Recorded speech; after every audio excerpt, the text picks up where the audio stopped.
The Premier has introduced legislation to privatise the state's poles and wires, the government's key election policy. But he's been accused of rushing it through before the Upper House inquiry hands down its findings. State political reporter Bridget Glanville. Pushing through thousands of tonnes of sandstone, a third of the North West Rail tunnel has now been drilled. Mate, it's on. It's here.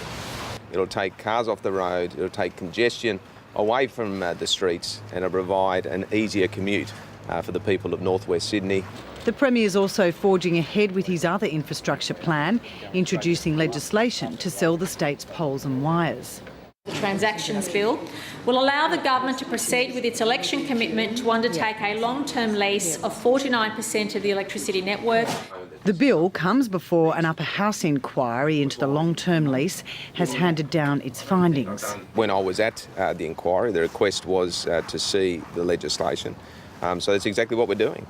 By rushing the privatisation bills into the Parliament before there's been proper scrutiny through a parliamentary inquiry, the Premier is showing contempt for the processes of the Parliament. Fred Nile holds the balance of power, so it's his vote that will determine if the legislation gets through. He says he wants to see what's in it, but if there are no job guarantees or price protection for the consumer, he won't support it. Our report obviously will recommend that those protections of jobs be included in the legislation. If they're not, then I will obviously move those amendments.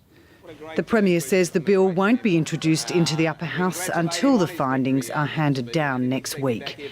Bridget Glanville, ABC News.